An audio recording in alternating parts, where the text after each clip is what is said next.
Welcome to are के classes. आज हम लोग इस वीडियो में ट्रिगोमेट्री का 8.2 को सॉल्व करेंगे। इससे पहले वाले वीडियो में हम लोगों ने 8.1 को सॉल्व किया था और 8.2 में इसके साइन थीटा कॉस थीटा का जो वैल्यू होता है अलग अलग एंगल पर, उस एंगल के वैल्यू को हम लोगों ने देखा था। तो उसी की मदद से आज हम लोग सवाल को सॉल्व करेंगे। इसमें कुछ क्वेश्चन है, इसमें एक क्वेश्चन किए थे, बाकी बाकी रह गए थे, तो आज हम लोग उन सबको कंप्लीट करेंगे। तो चलिए शुरू करते हैं। पहला क्वेश्चन है इसमें 1 का, 2 नंबर से हम लोग स्टार्ट करेंगे। 1 का हम लोग 1 बना लिए थे, तो हम लोग क्वेश्चन नंबर 1 का क्वेश्चन 2 स्टार्ट करते हैं, जिसमें दे रखा है 2 10 square 45 degree plus cos square 30 degree minus sine square 60 degree. ये है और इसे हमें इवेल्युएट करना है। इवेल्युएट करना है यानी कि इसके हमको वैल्यू फाइंड कर देना है। कैसे करेंगे? तो हमें इस सवाल को सॉल्व करने के लिए हर एक का वैल्यू मालूम होना चाहिए कि tan 45 कितना होता है, cos 30 कितना होता है और sin 60 कितना होता है। अगर ये सारे वैल्यू हमें मालूम है तो ये सिंपल एक अलजेब्रा का सवाल हो जाएगा। हम सबका वैल्यू यहाँ पुट कर देते हैं। सबसे पहले 2 और यहाँ पर 2 इंटू 10 स्क्वायर जो लिखा हुआ है इसके बीच में यहाँ मल्टीप्लाई होता है, तो मल्टीप्लाई का साइन लगा देते हैं। और 10 45 और एक और चीज, यहाँ पर अगर कभी भी ट्रिगोमेट्री में कुछ ऐसा स्क्वायर लगा रहे, स्क्वायर थीटा, तो इसका मतलब कुछ ऐसा होता है tan थीटा का होल स्क्वायर। इसी को हम लोग शॉर्ट में ऐसे लिख दिया करते हैं कि 10 पर स्क्वायर। यहाँ पर ऐसा नहीं कंफ्यूज करना है कि सिर्फ ये 10 पर स्क्वायर है, थीटा पर नहीं है, या फिर इस पर लगा दिया तो थीटा पर भी स्क्वायर होगा, 10 पर स्क्वायर होगा, बिल्कुल नहीं।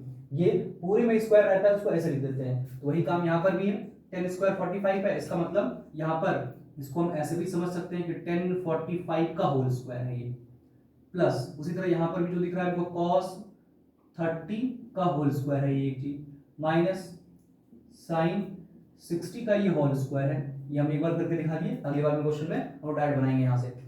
2 इंटू 10 45 होता है 1 और 1 का स्क्वायर प्लस cos 30 का वैल्यू होता है √3/2 और इसका होल स्क्वायर, माइनस साइन 60 का वैल्यू होता है √3/2 का होल स्क्वायर।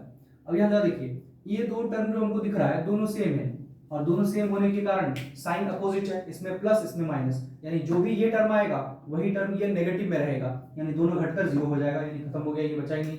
बचा क्या यहाँ पर? तो 2 इंटू 1 का स्क्वायर 1 और ये जो गुना करेंगे इसको 2 2 जा 2 1 जा 2, ये हो गया मेरा आंसर क्वेश्चन नंबर 1 का 2 नंबर। अब इसी तरह क्वेश्चन नंबर 3 पे आते हैं। इसी के 3 नंबर को देख लेते हैं।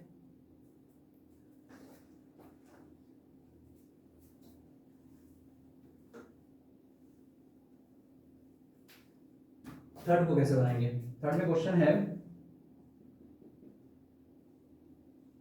cos 45 divide by sec 30 plus cosec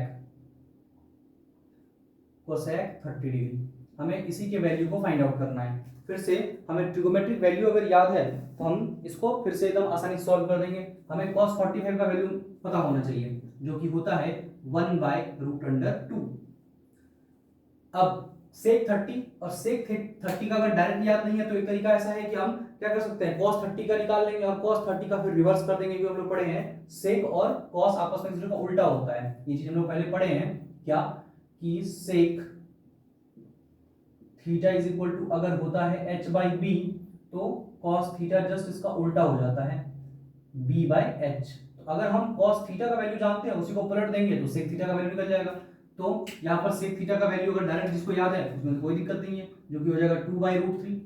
और ऐसे नहीं मालूम है तो पहले cos 30 का निकाल लेंगे, और cos 30 का भी इससे पहले वाले सवाल में देखे थे वैल्यू आया था √3/2, ये हो गए थे। अब इसी को पलट देने पर यानी 2 को ऊपर करके नीचे √3 को नीचे कर देने से हमें sec 30 का वैल्यू मिल जाएगा, जो कि 2/√3 है। यहाँ पर इसका वैल्यू हो जाएगा 2/√3 प्लस सेम चीज कोसेक 30, और कोसेक 30 यानी कि एक तरह से साइन का उल्टा होता है, साइन का इनवर्स होता है। तो साइन 30 का वैल्यू कितना होता है? साइन 30 का वैल्यू होता है हम लोग का, साइन 30 का जो वैल्यू होता है वो 1/2 होता है। अब क्योंकि हमको साइन तो चाहिए नहीं, हमको चाहिए कोसेक, और ये कोसेक का उल्टा है, तो यहाँ से कोसेक का जो निकलेगा कोसेक 30 का जस्ट इसका उल्टा 2/1, तो यानी लिखेंगे 2/1।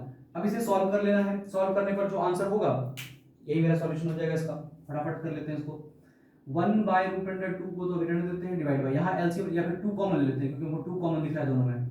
1/√3 प्लस ये 2 बाहर जा चुका है यानी 1/1 इक्वल टू 1/√2/2 इंटू, जब यहाँ एलसीएम लेंगे तो ये जाएगा इससे मल्टीप्लाई होगा, √3 जाके इससे मल्टीप्लाई हो जाएगा यानी 1 प्लस √3/√3, ये √3 नीचे आ गया जो एलसीएम हो गया मेरा। अब ये जो सबसे नीचे वाला डेनोमिनेटर है ये जाकर मल्टीप्लाई होगा 1 के साथ, यानी कि 1 इंटू √3 बाय ये 2 जो है वो इस डेनोमिनेटर से मल्टीप्लाई हो जाएगा यानी 2√2 इंटू 1 प्लस √3, ये हो गया। इसी को फिर सॉल्व कर देते हैं, √3 क्योंकि 1 इंटू √3 मल्टीप्लाई करने पर √3 आएगा। अब ये 2√3 है और 1 प्लस √3 यहाँ भी छोड़ सकते हैं या फिर इसको मल्टीप्लाई भी कर सकते हैं, मल्टीप्लाई करेंगे आ जाएगा 2√3 2 है यहाँ पर 2√2 प्लस यहाँ से 2√6, और चाहे तो यहाँ पे हम लोग थोड़ा सा रूट कॉमन मतलब कि 2 कॉमन ले तो √3/2 √6 प्लस √2, फाइनली हम लोग का आंसर हो जाता है। बुक में अगर यहाँ आंसर दिया है तो अच्छी बात है, नहीं दिया है तो इसको हम लोग रेशनलाइज कर देंगे तो उसका आपको सेकंड स्टेप में आंसर मिल जाएगा। हम देख लेते हैं वैसे एक बार कि आंसर कहाँ पे इसमें लाके रोका है। 8.2 5 हो गया, ये 6 7 8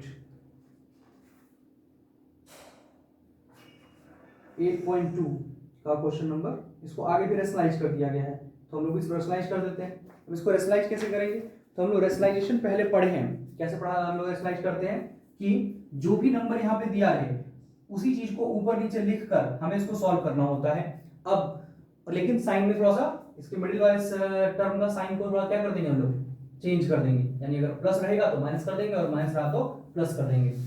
तो यहाँ पर देख लेते हैं क्या करना होगा हमें। यहाँ दिख रहा है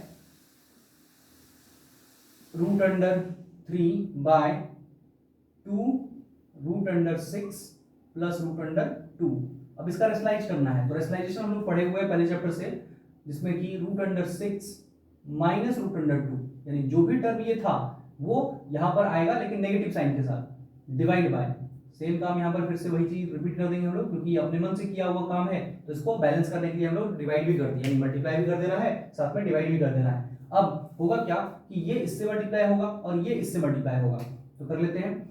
अब √3 जब इससे मल्टीप्लाई होगा तो यानी कि √3 और इससे मल्टीप्लाई कर लेते हैं, ये हो जाएगा 18, सिर्फ 3 जा 18, और 18 अगर हम देखें तो यहाँ से कुछ निकाल सकते हैं, बाद में देखेंगे उसको, इसको मल्टीप्लाई करते हैं, ये आ जाएगा √6 डिवाइड बाय यहाँ पर a plus b a minus b, यानी क्या हो गया ये a plus b a minus b, और यहाँ ये फॉर्मूला होता है a square minus b square. तो सेम लॉजिक यहाँ लगाएंगे, ये a है ये b है, ये a है ये b है, तो a का स्क्वायर माइनस b का स्क्वायर, और 2 तो अपनी जगह पर रहेगा ही रहेगा, a का स्क्वायर यानी कि √6 का स्क्वायर, अच्छा कर्ली ब्रैकेट लगा देते हैं, माइनस b का स्क्वायर यानी कि √2 का होल स्क्वायर।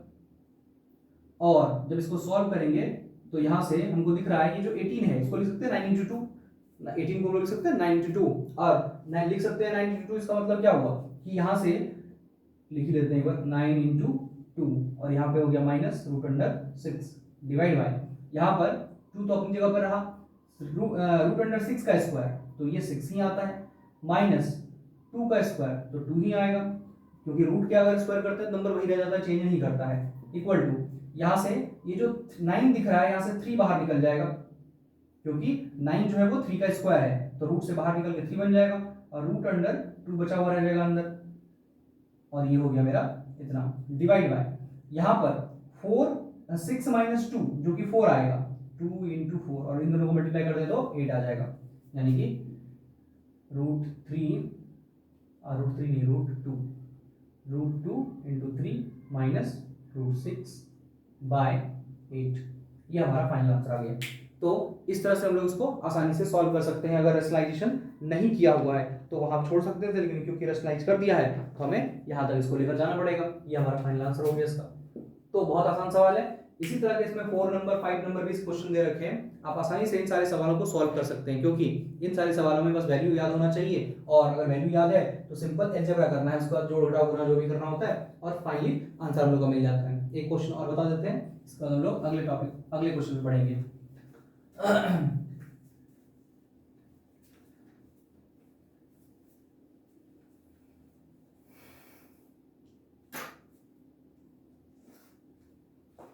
अगला क्वेश्चन जो है वो हम 4 नंबर आप लोग खुद से ट्राई कीजिएगा, हम 5 नंबर इसका बता देते हैं, और 5 बड़ा भी है, शायद किसी को दिक्कत हो। 5 cos square 60 plus 4 sec square 30 minus 10 square 45 whole divide by sine square 30 plus cos square 30। ये हो गया हम लोग का पूरा क्वेश्चन। अब इसे ही हमें सॉल्व करना है। ये जैसे सॉल्व करेंगे हमारा चैप्टर नहीं, बिल्कुल ये क्वेश्चन नंबर 1 कंप्लीट हो जाएगा। तो ये देख लेते हैं कैसे बनाएंगे इसको। सबसे पहले ये 5 है तो 5 लिख देते हैं, और यहाँ पर बताया था अभी इंटू होता है, इंटू लिख देंगे, और cos 60 का वैल्यू होता है 1/2 और उस पर स्क्वायर है, इसका मतलब 1/2 का होल स्क्वायर प्लस 4 है, फिर इंटू sec 30 का वैल्यू अभी तुरंत बताए थे हम लोग 2/√3 होता है, और 2/√3 पर स्क्वायर है 2/√3 का होल स्क्वायर माइनस 1045 1 और उसका square whole divide by sine 30 का वैल्यू 1/2 होता है का होल स्क्वायर प्लस cos 30 का वैल्यू √3/2 का होल स्क्वायर हो जाएगा। अब करना क्या है, यहां से इसको सॉल्व करते हैं। 5 और 1/2 का होल स्क्वायर, तो 1 का स्क्वायर 1 ही आएगा, 2 का स्क्वायर 4 हो जाएगा, यानी कि 5 × 1/4 प्लस यहाँ पर 2 का स्क्वायर 4 और एक 4 पहले से था और एक 4 और आएगा, और इस √3 का स्क्वायर क्या हो जाएगा 3 ही हो जाएगा, -1 होल डिवाइड बाय यहाँ पर 1/4 प्लस 3/4।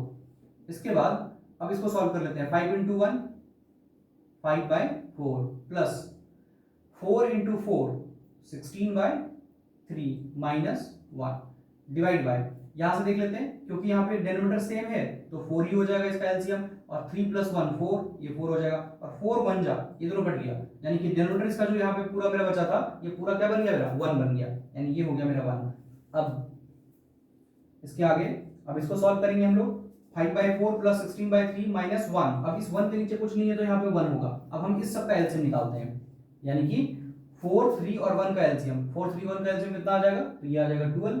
अब 4 के टेबल में 12 3 बार में आता है, वो मल्टीप्लाई हो जाएगा 5 के साथ जो कि 15 हो जाएगा यहाँ पर, फिर प्लस 3 के टेबल में 12 जो है वो 4 बार में आता है, और वो 4 इस 16 से मल्टीप्लाई हो जाएगा जो कि इसको 64 बनाएगा।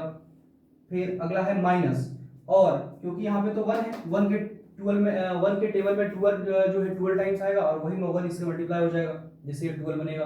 और जब इस सबको सॉल्व करेंगे यहाँ से हम लोग, और नीचे क्योंकि 1 बच गया था, यहाँ पर तो कुछ था ही नहीं, 1 रह गया था, तो 1 लिखने की यहाँ पे आवश्यकता नहीं है। अब इक्वल टू, यहाँ से इसको सॉल्व करते हैं, 15 12 दोनों में अपोजिट साइन है, एक में प्लस एक में माइनस, यानी घटेगा, यानी 15 में से 12 घटा देंगे तो जो कि आएगा 13, 3 आ गए, और उस 3 को हमें क्या करना है 64 में ऐड कर देना है, यानी कि ये हो जाएगा 67/2। ये हमारा इसका आंसर हो गया। बहुत आसान था सवाल बनाना। चलिए इसका क्वेश्चन नंबर 2 को देखते हैं, इसको एक बार देख लीजिएगा।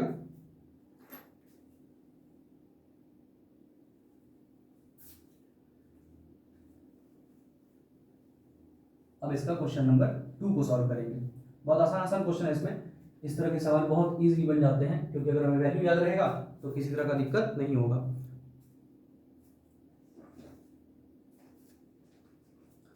इसमें टिक द करेक्ट ऑप्शन 1 से लेकर के 4 तक जो क्वेश्चन है क्वेश्चन नंबर 2 में, सारे में टिक द करेक्ट ऑप्शन है। चलिए एक करके देख लेते हैं फटाफट। क्वेश्चन नंबर 2 का 1 नंबर क्या बोलता है कि 2 10 30 डिवाइड बाय 1 + 10 स्क्वायर 30 और इक्वल टू व्हाट, यानी हमें पूछ लिया है, और ऑप्शन 4 दे रखे हैं, जैसे कि 10 60 cos 60 10 60 और sin 30। तो इन सब में हमें बताना है कि इसमें कौन सा इसका आंसर होगा। तो सबसे पहले इसको सॉल्व करते हैं कि इसका वैल्यू आएगा कितना। तरीका वही लगेगा फिर से, 2 इंटू कॉस टेन 30 का वैल्यू 1/√3 डिवाइड बाय 1 प्लस इसका जो वैल्यू आ जाएगा कॉट, क्योंकि सेम चीज है तो 1/√3 का होल स्क्वायर इक्वल टू, यहाँ पर इसको मल्टीप्लाई करेंगे तो 2/√3 डिवाइड बाय, यहाँ पर इसको सॉल्व करेंगे तो 1 प्लस 1/3 स्क्वायर करेंगे तो 1/3 आ जाएगा। अब यहाँ से एलसीएम लेके इसको हमको सॉल्व करना पड़ेगा, तो सॉल्व करते हैं। 2/√3 तो अपनी जगह पर बना रहेगा, यहाँ पर जब एलसीएम लेंगे तो ये 3 प्लस 1/3 आ जाएगा। अब ये 3 जो है सबसे ऊपर जाके मल्टीप्लाई होगा, हम लोग पढ़े हैं ये तरीका। तो 2 इंटू 3/√3 यानी कि जो सबसे नीचे वाला है इसको अगर हम a by b by c by d इस तरह माने तो होता ये क्या है, a into d by b into c, यानी ये जो नीचे वाला है वो फर्स्ट वाले से मल्टीप्लाई हो जाएगा और ये दोनों आपस में मल्टीप्लाई होकर लिखा जाएगा डिनोमिनेटर में। तो वही काम यहाँ पर कि इस जगह पर 3 जो है सबसे नीचे यानी d है और 2 जो है सबसे ऊपर है यानी कि 1 हो गया, a हो गया। तो a into D divide by यहाँ पर क्या हो जाएगा b इंटू सी, तो b कौन है यहाँ पर √3 और c कौन यहाँ पर है 3 प्लस 1 जो कि 4 आएगा इंटू 4। अब यहाँ से ये कट जाएगा 2 टाइम्स में और ये जो √3 है और ये जो है आपस में कटेगा, कैसे कटेगा ये देख लीजिए। हम लोग जानते हैं ये जो 3 दिख रहा है वो 2 √3 के मल्टीप्लाई होने के कारण ये √3 आता है, तो हमने इसको तोड़कर लिख दिया और नीचे में भी क्या है मेरा √3 इंटू 2, उसमें से एक तो कट जाएगा जो कि बचेगा √3/2। इसको सॉल्व करने पर जो आंसर आया वो आया √3/2, लेकिन ऑप्शन में 3/2 नहीं दिया हुआ है, ऑप्शन में क्या दिया हुआ है sin 60 दिया हुआ है। तो हमें यानी कि sin 60 cos 30 ऐसे करके कुछ दे रखे हैं, सबसे पहले दे रखे हैं sin 30, तो क्या sin 30 का वैल्यू √3/2 होता है, बिल्कुल नहीं, इसका तो होता नहीं है, यानी कि ऑप्शन गलत हो जाएगा। उसी तरह tan 60 दिया हुआ है, तो क्या tan 60 का वैल्यू ये होता है, बिल्कुल नहीं, ये भी नहीं होता है, तो फिर किसका होता है ये, तो sin 60 जो एक दे रखा है इसका वैल्यू यही होता है, यानी कि इसका आंसर ये वाला हो जाएगा जो ऑप्शन में दे रखा है। बुक में कौन सा ऑप्शन है देख लेते हैं जरा। बुक में ऑप्शन जो है फर्स्ट वाला है, यानी कि sin 60 ही पहले दे रखा है, यानी कि वही आंसर हो जाएगा इसका। ये हो गए सॉल्व करने का तरीका एमसीक्यू को। चलिए इसका सेकंड नंबर क्वेश्चन देख लेते हैं।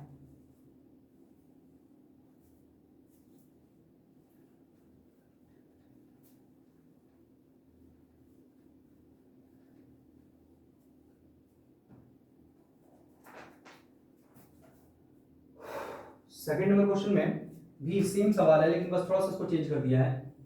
2 नंबर में बोला है 1 माइनस 10 स्क्वायर 45, ये तो और भी आसान हो गया क्योंकि 45 दे रखा है और 45 हम लोग जानते हैं 10 का 45 क्या हो जाता है 1 हो जाता है, और 10 का 45 1 हो गया, इसका मतलब 1 का स्क्वायर भी क्या हो जाएगा 1 ही हो जाएगा, और 1 का स्क्वायर अगर 1 हो गया तो यहाँ जरा देखिए यहाँ भी 1 ही है, तो कितना आसान हो गया ये।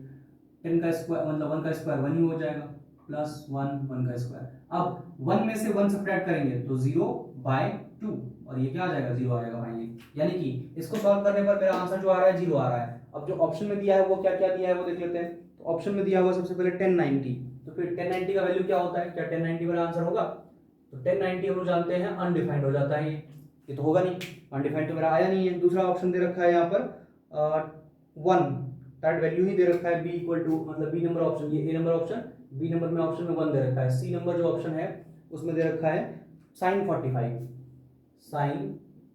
45 जो कि 1/√2 होता है, तो ये भी आंसर नहीं हो सकता, ना ये हो सकता है ना ये हो सकता है, बचा कौन डी। डी में क्या दिया हुआ है, डी में लिख रखा है 0 जो कि मेरा ये आंसर आ गया, तो इसका ऑप्शन आंसर जो है डी सही हो जाएगा। अब आगे बढ़ते हैं इसके बाद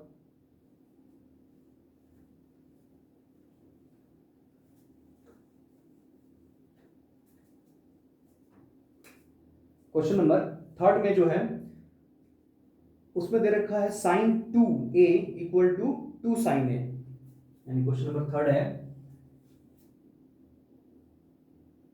sin 2a is equal to 2 sin a,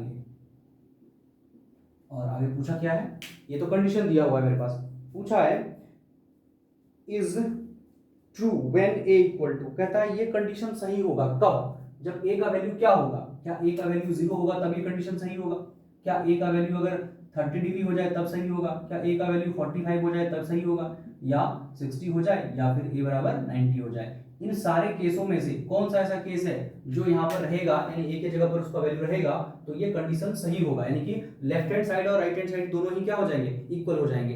यानी इन सारे एंगल को यहाँ पे रखने पर कौन ऐसा एंगल है जिसमें लेफ्ट हैंड साइड और राइट हैंड साइड दोनों ही इक्वल हो जाएंगे। तो हमें ट्राई करना पड़ेगा एक करके।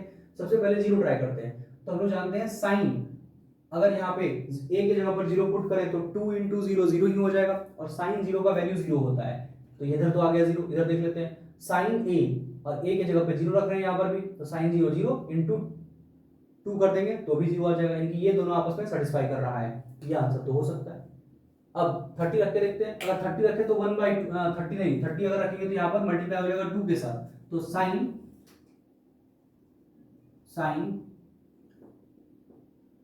2 इंटू 30 और इक्वल टू यहाँ पर साइन 30। जब इसको सॉल्व करेंगे तो यहाँ पर 2 इंटू 30 यानी 60 हो गया, ये हो गया मेरा 60 इक्वल टू 2 इंटू साइन 30 का वैल्यू 1/2 कट गया इधर, और यहाँ से √3/2 इक्वल टू 1। क्या ये कंडीशन सेटिस्फाई कर रहा है? क्या ऐसा होता है कि √3/2 1 के बराबर होता है? बिल्कुल नहीं, ये गलत है, यानी कि ये तो हो नहीं सकता। उसने इसको भी चेक करेंगे, इसको भी चेक करेंगे, इसको भी चेक करेंगे, मात्र एक ही कंडीशन सेटिस्फाई करेगा जो ये वाला होगा।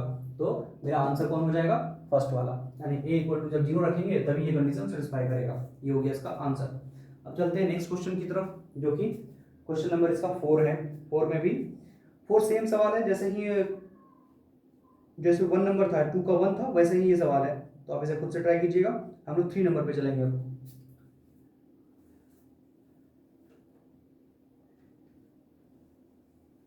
हम लोग 3 नंबर के ऊपर चलते हैं और इसका सवाल बनाते हैं। 3 में एक ही सवाल दे रखा है, जो कि बोला है if 10a + b is equal to √3। कितना बढ़िया सवाल है। 10a + b is equal to √3 ये दिया हुआ है, और एक और चीज दिया है, इसके अलावा एक और कंडीशन दिया है। क्या कंडीशन दिया हुआ है कि 10a - b is equal to 1/√3।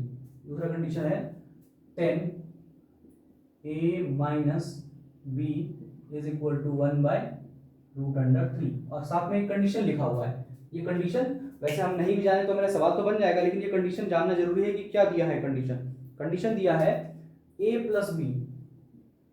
+ b जो है ये 0 से तो बड़ा है, लेकिन लेस देन है 90 से। लेस देन है किससे? 90 से, यानी 90 से छोटा होगा और 0 से बड़ा होगा। सेम चीज अगला बोला है साथ में कि a जो है ये ग्रेटर है b से, इक्वल टू भी लगा रखा है यहाँ पर, लेस देन इक्वल टू पढ़ेंगे इसको, और a is greater than b। Find the value of a and b। हमें यहाँ पर a और b का वैल्यू निकालना है। हमें क्या बोला गया है कि a जो है वो 0 और 90 के बीच में ही कोई ना कोई एंगल होगा, उसी का कोई ना कोई एंगल आने वाला है। और साथ में ये भी बताया है कि जो भी हम वैल्यू निकालेंगे उसमें a बड़ा निकलेगा और b क्या होगा मेरा? छोटा निकलेगा। अब इसको सॉल्व करते हैं। ऐसा इसलिए किया गया है क्योंकि अगर ये कंडीशन ऐसे, इसका समझ लीजिए, इसका मतलब शायद हम पहले भी इसका बता चुके हैं एक सवाल में, जिसका क्वाड्रेटिक इक्वेशन शायद ये जो इन्फॉर्मेशन लिखा हुआ रहता है इसके पीछे कारण है। अगर ये इन्फॉर्मेशन ना दे तो कुछ कंडीशन में ये सवाल गलती भी हो जाएंगे, यानी उस वक्त ये कंडीशन होल्ड नहीं करेगा। अब वो कौन सा तरीका है, मतलब कब हो सकता है? जैसे अगर ऐसा हो जाए कि हमने कुछ ऐसा वैल्यू निकाल दिया जिसमें a छोटा हो जाए b बड़ा हो जाए, तो उस केस में जब सब्ट्रैक्ट करेंगे तो यहाँ एक नेगेटिव नंबर आ जाएगा, और 10 नेगेटिव नंबर अभी तो लोग नहीं पढ़े हैं, यानी कि एंगल जब नेगेटिव में आ जाए यहाँ पर, उसके बारे में हम लोगों को अभी नहीं पढ़े हैं, नहीं पढ़ाया गया है। तो हम लोग जब आगे बढ़ेंगे यानी क्लास 11 12 में जाएंगे तो वहां पर उस तरह के सवाल को कराना सीखेंगे, क्योंकि हम लोग 10 में अभी एक तरह से इंट्रोडक्शन हो रहा है, तो इस तरह के सवाल को अभी देने से बचा जा रहा है, और उसको सॉल्व करना भी हम लोग को नहीं आता है, इसलिए अभी हम लोग पॉजिटिव वाले ही लेके चलेंगे, इसलिए कंडीशन दिया हुआ है। अब आगे बढ़ते हैं, इसको बनाएंगे कैसे? सबसे पहले इसको लेके चलते हैं, 10a + b is equal to, अब 10 कितने डिग्री का वैल्यू 30 होता है, बस यहाँ सोचना यही पर है कि 10 कितने डिग्री का वैल्यू 30 होता है। तो 10 60 डिग्री का होता है, 10 60 इक्वल टू होता है मेरा √30। अब क्योंकि दोनों साइड यहाँ पर 10 आ गया है, यहाँ पर भी लेफ्ट हैंड साइड में 10 है और यहाँ पर भी 10 है, तो यहाँ कटाना नहीं है, बल्कि यहाँ दोनों साइड से हम 10 को एलिमिनेट करेंगे, यानी हटा देंगे, क्योंकि कटाते तब है जब ये मल्टीप्लाई में होता, पर ये तो मल्टीप्लाई में नहीं है, हम पहले बता चुके हैं, ये मल्टीप्लाई में एंगल के साथ नहीं रहता है। बस यहाँ से हमें क्या करना है, दोनों साइड से 10 को एलिमिनेट कर देना है, और यहाँ लिख देना है a plus b is equal to 60 degree. ये हो गया मेरा इक्वेशन नंबर 1। अब सेम काम इसके साथ भी करेंगे। यहां से 10 a minus b is equal to 10 कितने डिग्री का वैल्यू 1/√3 होता है, तो 10 30 का होता है, 10 30। और फिर से दोनों साइड 10 10 आ गया, दोनों साइड से 10 एलिमिनेट करेंगे, a minus b is equal to 30 degree. ये हो गया इक्वेशन नंबर 2। अब ये सवाल यहां तक ही ट्रिगोनोमेट्री का था। अब जो नीचे हम ये सवाल का सॉल्व करेंगे, ये सिंपल अलजेब्रा का काम है, यानी कि दो वेरिएबल है, दो इक्वेशन है, हमको इसको एलिमिनेशन मेथड लगाकर या कोई सब्स्टिट्यूशन मेथड लगाकर जो मन करे उसकी मदद से हम लोग को सॉल्व कर सकते हैं। कैसे कर दें, तो हम लोग एलिमिनेशन लगा लेते हैं कि a प्लस बी बराबर 60 दिया है, और दूसरा इक्वेशन है a minus b is equal to 30 degree दिया है। हम यहाँ क्या कर रहे हैं, तो इक्वेशन 1 प्लस 2 यानी 1 और 2 को जोड़ रहे हैं। तो जब जोड़ रहे हैं तो होगा क्या, यहां जोड़ेंगे तो 90 आ जाएगा, इक्वल टू यहां पर ये प्लस में ये माइनस में, तो ये दोनों कैंसिल हो जाएगा, 0 बन जाएगा दोनों। और यहां पर ये भी प्लस में ये भी प्लस में, यानी ये 2a आ जाएगा, और 2a आ गया तो a बराबर 90/2 इज इक्वल टू 45 डिग्री। तो a बराबर कितना निकल कर आ गया मेरा, 45 डिग्री। अगर a हम लोगों ने निकाल दिया तो अब तो कोई भी एंगल निकल जाएगा। कैसे निकल जाएगा, या तो इस इक्वेशन का यूज कर लें या तो इस इक्वेशन का यूज कर लें। चलिए हम इक्वेशन 1 को यूज करते हैं। फ्रॉम इक्वेशन 1 का यूज कर रहे हैं हम लोग, 45 जान रहे हैं, a बराबर 45 है, तो a की जगह पर 45 पुट कर लेते हैं, b की जगह पर तो मालूम ही नहीं है अभी, इक्वल टू 60। और यहां से इसको 45 को उठा के इधर ले जाते हैं, तो 60 माइनस 45 तो आ गया 50 डिग्री। ये हो गया हम लोग का बी का आंसर। और फाइनली हमें ए और बी निकालना था, जो हम लोगों ने निकाल दिया। तो ये था पूरा इसका सॉल्यूशन क्वेश्चन नंबर 3 का। अब आते हैं इसके बाद जो क्वेश्चन नंबर 4 है। क्वेश्चन नंबर 4 में ट्रू फॉल्स दिया है, साथ में जस्टिफाई करने बोला है हम लोगों के आंसर को। तो ये आप खुद से ट्राई कीजिएगा, क्योंकि इसमें सिर्फ अपने मन से सवाल को पढ़ना है, पढ़ने के बाद कंडीशन देखना है कि जो बोला जा रहा है वो स्टेटमेंट सही है या नहीं है। सही है तो लिख देना है यस, और नहीं है तो फिर नो, और क्यों नहीं है वो भी लिखना है, कारण। अगर कोई स्टेटमेंट सही है तो क्यों सही है, और गलत है तो क्यों गलत है, ये भी हमें बताना है। तो आप इसे आसानी से कर लेते हैं। एक क्वेश्चन देख लेते हैं वैसे कि क्वेश्चन कैसा है इसमें। हाँ, लिखा हुआ है sine a plus b is equal to sine a plus sine b। बिल्कुल नहीं, ये स्टेटमेंट गलत है।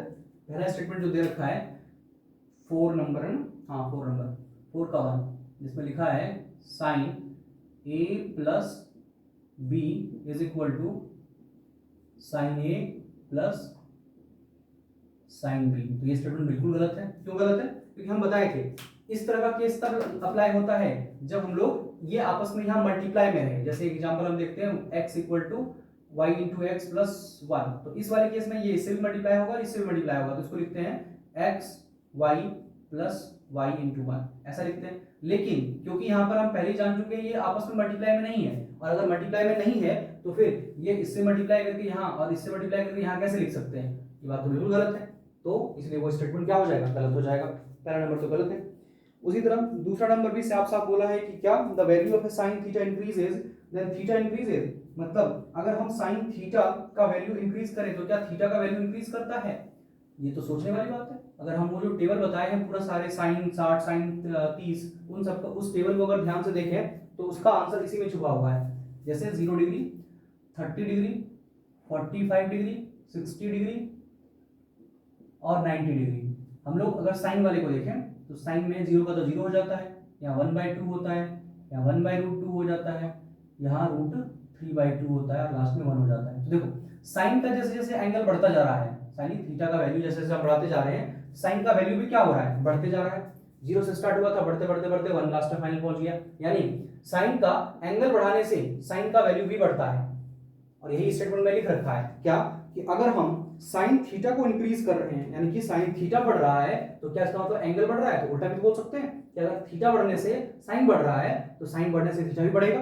वही यहाँ पे बोला है कि क्या साइन थीटा को इंक्रीज करने के बाद थीटा इंक्रीज करेगा, बिल्कुल इंक्रीज करेगा। तो स्टेटमेंट सही है, बिल्कुल उसमें कोई दिक्कत नहीं है। इसी तरह के और भी क्वेश्चन है, जैसे आप ट्राई कीजिएगा। 2-3 क्वेश्चन और बच गए। इसमें दूसरा वाला कॉस वाला है, तो कॉस वाला भी ऐसे ही लिख के देख लेना है कि कॉस में क्या होता है। कॉस में इसका उल्टा हो जाता है, हम लोग जानते हैं। जो कॉस हो गया ये 1 से स्टार्ट होगा और चलते चलते यहाँ पर लास्ट में 0 हो जाएगा। इसका मतलब क्या हो रहा है, यहाँ पर जैसे जैसे एंगल बढ़ रहा है कॉस का वैल्यू घटता जा रहा है, पहले 1 था और घटेगा और घटेगा और घटेगा, फाइनली 0 हो जाएगा। यानी एंगल बढ़ने से कॉस का वैल्यू घटता है। यहाँ पूछा है क्या कॉस को इंक्रीज करने से थीटा इंक्रीज करता है, तो बिल्कुल नहीं। यहाँ पे अगर हम कॉस का वैल्यू इंक्रीज करें 0 से 1 की तरफ जाएं तो एंगल तो घटता जाएगा ना, पहले 90 फिर 60 फिर 40 फिर 30 फिर 0, यानी एंगल घट रहा है। और यहाँ तो बोल रहा है बढ़ेगा क्या, बिल्कुल नहीं बढ़ेगा, तो इसलिए आंसर भी ये इसका फॉल्स हो जाएगा, साइन वाला ट्रू हो जाएगा। उसके बाद 2 सवाल और हैं उसको भी कर लेते हैं। जिसमें बोला है sin theta is equal to cos theta for all value. कहता है कि sin थीटा जो है ये बराबर होगा cos थीटा के लिए सभी एंगल के लिए। ये था मेरा क्वेश्चन नंबर सेकंड, ये था थर्ड, जो कि ये स्टेटमेंट 2 हो गया था, ये फॉल्स हो गया था। और ये है मेरा 4 नंबर, जिसमें कि बोल रहा है कि सारे थीटा के लिए क्या ये स्टेटमेंट सही है कि हर एंगल के लिए दोनों आपस में बराबर रहता है। चेक करते हैं होता है कि नहीं होता है। अगर हम 0 डिग्री से ही लेते हैं तो sin 0 ये 0 हो जाएगा, cos 0 ये 1 हो जाएगा, cos 0 कहाँ गया, cos 0 ये 1 हो गया, यानी ये तो 0 हो रहा है लेकिन ये तो 1 हो रहा है, तो मतलब एंगल तो बिल्कुल सारे सब जगह बराबर नहीं हो रहा है, और सब जगह बराबर नहीं हो रहा है यानी ये स्टेटमेंट दिया हुआ जो लिखा हुआ है वो फॉल्स हो गया, सारे के लिए तो गलत सही नहीं होते हैं। अगला है cot A is not defined for A equal to 0। कहता है क्या cot A जो है वो नॉट डिफाइंड है, कहां पर, तो क्या A इक्वल टू जब 0 रहता है तो cot नॉट डिफाइंड होता है, बिल्कुल। cot A पर हम लोग जानते हैं कि वो डिफाइंड नहीं होता है। जैसे अभी थोड़ा देर पहले बताए थे हम 10 वाले केस में कि 10 90 रहे तो वो डिफाइंड नहीं होता है, उसी तरह cot 0 रहे तो वो डिफाइंड नहीं होता है, बिल्कुल सही बात है। ये स्टेटमेंट ने सही लिख रखा है कि वो नहीं डिफाइंड होते हैं। तो ये थे 4.2 का पूरा सॉल्यूशन। अब हम लोग अगले वीडियो में जब मिलेंगे हम लोग इसके बाद कॉम्प्लीमेंट्री एंगल पे कैसे सवाल बनाते हैं और इसमें क्या फॉर्मूला है कुछ उसको जानेंगे। सबसे पहले तरीके फॉर्मूला इसमें कैसे कौन कौन से काम करते हैं, और उसके बाद हम लोग उसके सवाल को सॉल्व करेंगे। 2 चैप्टर इसमें बच गए हैं 4.3 और 4.4, उसके बाद हम लोग का ये चैप्टर खत्म हो जाएगा। इसके बाद हम लोग हाइट एंड डिस्टेंस स्टार्ट करेंगे। चलिए आज के लिए इतना ही रखते हैं। जय हिंद।